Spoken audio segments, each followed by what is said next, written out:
ॐ सर्वमङ्गलमङ्गल्ये शिवे सर्वार्थसाधिके शरण्ये त्र्यम्बके गौरी नारायणि नमोस्तुते। নমস্কার। मम यदिदं हृदयं तव तदिदं हृदयं मम। श्री श्री प्रजापतये नमः। शुभाय भवतु। মঙ্গল শঙ্খ আর মাঙ্গলিক সানাইয়ের সুরে সুর মিলিয়ে মহামিলনে ঐকতান রচিত হবে।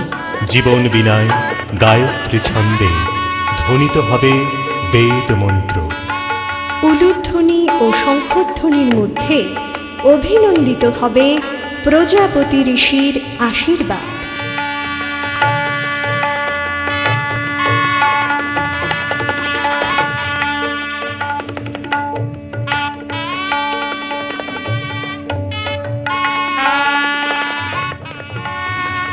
শুভ বিবাহ।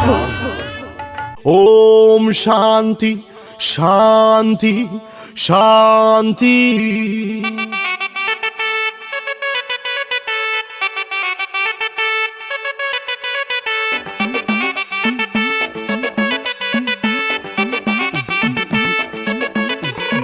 মথুরা বৃন্দাবন, যমুনার পাড়ে শ্রীকৃষ্ণের জন্মভূমি ও কর্মভূমি, ভারতের অন্যতম জনপ্রিয় তীর্থস্থানও।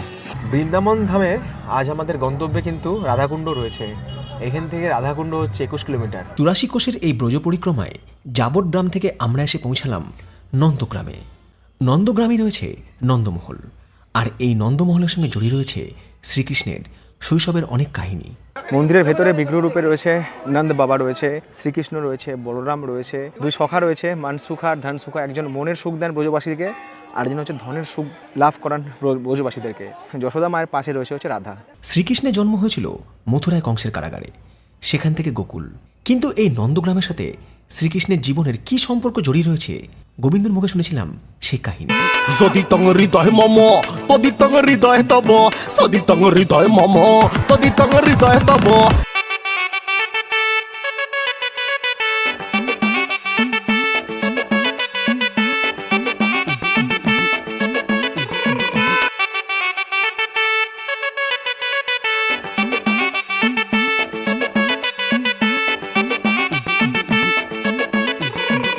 যদি তং হৃদয় মম তদি তং হৃদয় তব, যদি তং হৃদয় মম তদি তং হৃদয় তব।